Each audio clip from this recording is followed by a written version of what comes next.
Ao longo da gravação desta série, eu precisei voltar até a Igreja Batista dos Butrins, em Olinda. Eu fui conhecer a história da pastora Adriana Barros. Ela é lésbica, foi ordenada durante a pandemia e a sua ordenação causou uma reviravolta entre evangélicos em todo o país, principalmente na região. Mas este não foi o principal desafio da vida dela. E aí eu peguei a palavra recomeçar, porque eu acho que é um desafio, né? Recomeçar é um negócio complicado, né? Para muita gente. Adriana tem uma história de vida bem intensa, movida por missões religiosas, contatos com povos indígenas e ações de solidariedade. Mas nada disso diminuía o conflito que havia entre a orientação sexual dela com os discursos fundamentalistas. Eu vivi a minha vida inteira me sentindo culpada. Você pensa em uma pessoa que acorda e dorme achando que é a pessoa péssima do mundo, a pior pessoa do mundo. Era assim que eu vivia. A jornada de Adriana foi impactada por vários traumas. Ela não conseguia se desvincular do sentimento de culpa e investiu em processos violentos contra a própria identidade.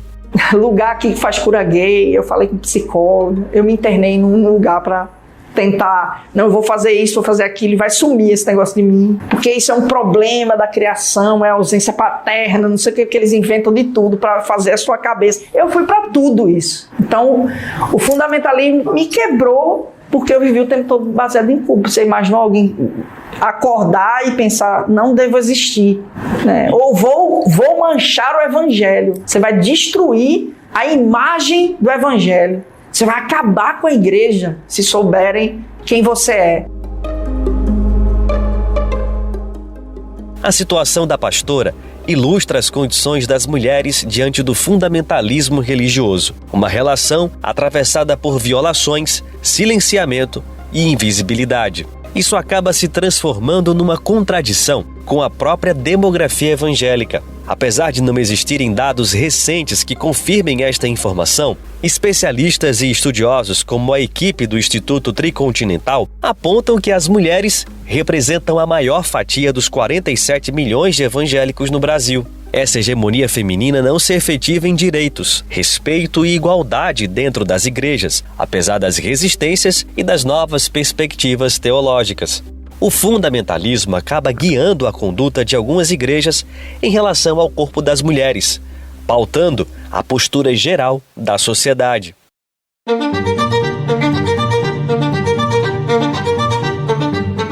Eu sou Afonso Bezerra e esse é o podcast Fé em Disputa, a ascensão dos evangélicos no Brasil, uma série em 3 episódios produzida pelo Brasil de Fato, que busca narrar a ascensão evangélica no país. Buscamos entender por que hoje a maioria do povo brasileiro se identifica com o protestantismo e o que está por trás dos discursos fundamentalistas que encontram eco também nas periferias, com o uso bem-sucedido da extrema-direita desse discurso totalitário. E nos perguntamos, ainda é possível criar novas camadas progressistas dentro das igrejas? Nesse segundo episódio, nós vamos conhecer a experiência de mulheres evangélicas que estão rompendo as cercas do patriarcado com uma leitura popular e feminista da Bíblia, saindo da condição de culpa para um verdadeiro estágio de revolução.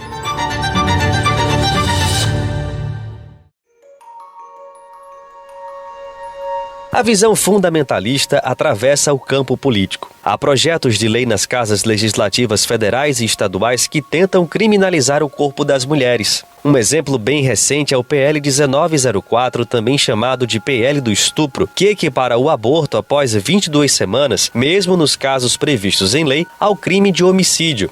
Estimulado pela bancada religiosa no Congresso, o projeto reforça a aposta eleitoral dos fundamentalistas em temas ditos morais e que atingem diretamente a experiência das mulheres na sociedade.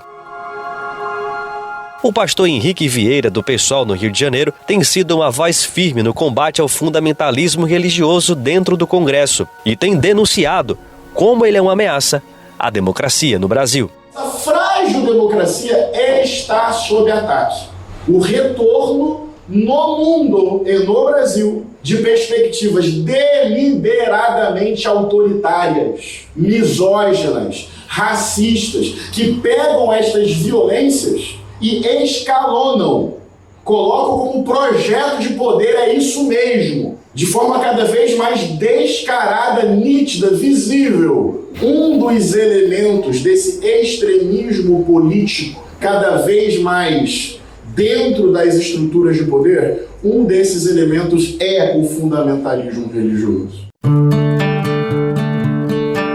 O fundamentalismo religioso reserva um espaço menor para as mulheres na sociedade, embora tentem disfarçar esta operação. Na prática, o público feminino é super importante para as igrejas. Rosenilda Maria, assentada da Reforma Agrária e militante do MST em Pernambuco, relembra que na Bíblia e nas igrejas, as mulheres têm papel de destaque, o que contraria as narrativas conservadoras. A gente é evangélico, mas não é porque a gente é evangélico que a gente não pode ser uma mulher empoderada. Não é que a mulher ela não possa sair, não é que a mulher ela não possa ter trabalho, né? Então, as maiores líderes da igreja também são as mulheres, no círculo de oração, que a mulher está ali de joelho em oração, né? Então, também é um papel fundamental. Tamires Lima, jornalista recifense e evangélica, tem uma jornada afetada pelo conservadorismo religioso. Desde a infância, ela fazia parte de uma igreja que perpetuava práticas fundamentalistas. Ela relembra que muitas vezes se sentiu violentada por causa do seu corpo, das suas ideias e do jeito de existir no mundo.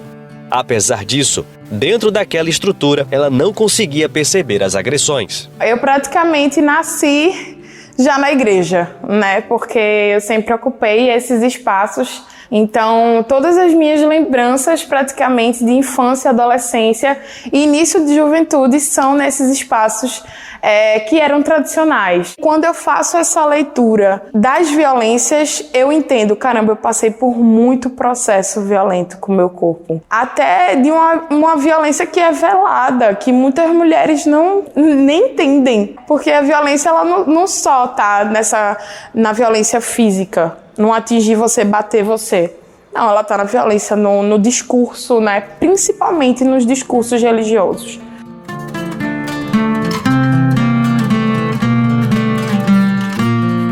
Venho de uma estrutura extremamente rígida para a vida e para os corpos de nós mulheres, mas me lembro que desde a adolescência muitas coisas já me inquietavam, né, de regras e doutrinas, costumes que eram impostos sobre a minha vida, o meu jeito de ser, né, sobre o meu corpo, que me causavam muita indignação. De uns tempos para cá, a gente vem percebendo essa onda ultra neoconservadora, esse acirramento do fundamentalismo religioso, sobretudo de 2016 para cá, a gente tem visto esse protagonismo de lideranças religiosas na política, que eu acho muito perigoso para a vida das mulheres, para a vida das minorias, né, que a gente nomeia como minoria numa perspectiva sociológica, mas a gente sabe que em números não somos minoria. Mas aí são lideranças evangélicas que adentram no espaço político e existe uma disputa de poder e de narrativa para impor um projeto. Essa é Bárbara Aguiar. Ela coordena o coletivo Vozes Marias, na Igreja Batista de Butrins, em Olinda. Ela foi a anfitriã das Mulheres do Liberta Elas, um projeto formado por mulheres e pessoas trans que tiveram a vida atravessada pelo cárcere, cuja história nós contamos no episódio anterior. Ela tem essa missão de aproximar as mulheres das grandes atividades na igreja e pensar num espaço de acolhimento, sem discursos opressores e que se conectem com a experiência cotidiana da comunidade. Bárbara é uma demonstração real de que há fissuras no fundamentalismo. A vivência dela revela que tem muitas evangélicas saindo daquela condição de culpa, inflamada pelo conservadorismo, para um estágio de revolução pura. E isso tem acontecido por dentro das igrejas, a partir de teologias críticas.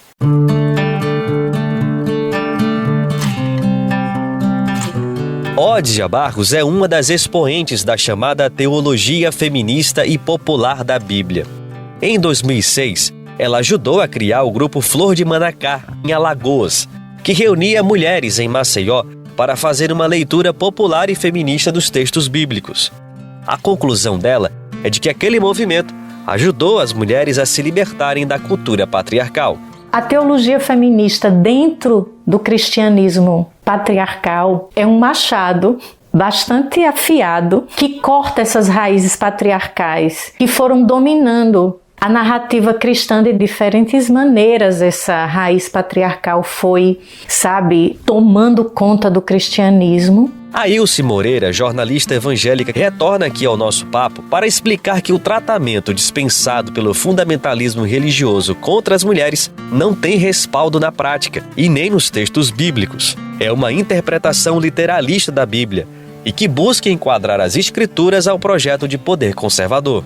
A gente vê que a mulher, ela nunca foi excluída do processo do alcance da mensagem do evangelho, né? Do amor, da dignidade, né? Algumas denominações que trazem uma leitura tradicional, por vezes fundamentalista, dos escritos bíblicos, muitas vezes literalistas também, ou seja, o que está escrito é lido da forma como está escrito, sem uma contextualização, sem um entendimento acerca do tempo e de quem escreveu aquilo, né, e das necessidades daquele povo, das necessidades daquela organização específica, né, e colocam isso como uma regra, ou algumas partes da Bíblia, como uma regra que pode ser aplicada ou aplicadas hoje na vida das mulheres. Ao reconhecer que o fundamentalismo acaba transformando as igrejas num espaço hostil para as mulheres, fiz uma pergunta para todas elas.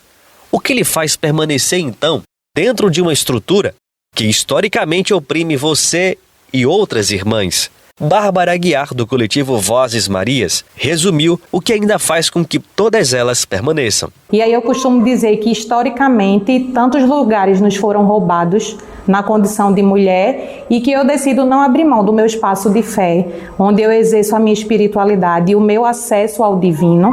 É um desafio, mas é possível conciliar, permanecer na igreja lutando pelos nossos direitos enquanto mulheres, porque é um lugar que é nosso e um espaço de direito das mulheres. E eu não luto só por mim. Eu luto por todas nós, né? Dizendo assim, a gente não vai abrir mão também desse espaço e a gente vai continuar lutando para que seja um espaço seguro para as nossas vidas e para os nossos corpos. Daniele Creuza é servidora pública, sanitarista e atua na área da saúde. É evangélica e frequentava a Igreja Mangue, no Recife. Essa igreja acabou fechando logo depois das nossas gravações. Eu conversei com ela em um domingo. A sede da igreja ficava na Avenida Dantas Barreto, no centro da cidade. E no horário do culto, logo pela manhã, as ruas estavam vazias. Era a igreja que trazia um mar de comunidade para um território esvaziado, com prédios abandonados e o comércio em crise. Daniele segue a mesma premissa de Bárbara a respeito das mulheres e das igrejas evangélicas. Ela permanece nesta estrutura sempre em busca de teologias que a acolham, porque é lá que ela se encontra com a filosofia que lhe dá sentido. E aí eu quase que choro. É um Deus que chora quando o meu corpo ele é invadido. Um Deus feminino, que é o ventre de Deus, que é a ruá de Deus, é entender que sim, o feminismo ele dialoga com o evangelho. E a partir do momento que eu me amo, que eu entendo que o feminismo ele também é sobre isso, é sobre essa luta contra esse patriarcado, que entende que eu sou posse dele e que Deus me libertou de todo e qualquer jugo e eu sou livre para escolher a quem eu vou servir dentro de um reino de justiça, de igualdade, também é entender que eu sou uma cristã feminista. No próximo episódio, nós vamos conhecer a teologia negra feminista e as vozes de pastores negros na luta antirracista.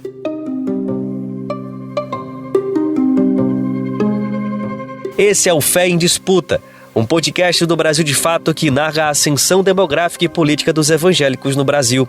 Você também pode conferir a versão em documentário desse material no YouTube do Brasil de Fato. A apresentação, produção e reportagens são minhas, Afonso Bezerra. O tratamento de roteiro e direção de podcasts é de Camila Salmásio. Trabalhos técnicos de Lua Gattinone. A identidade visual é de Rafael Canoba. A estratégia de divulgação é de Rafaela Cury. No Brasil de Fato, a coordenação de áudio e vídeo é de Monize Ravena. A direção executiva é de Nina Fidelis.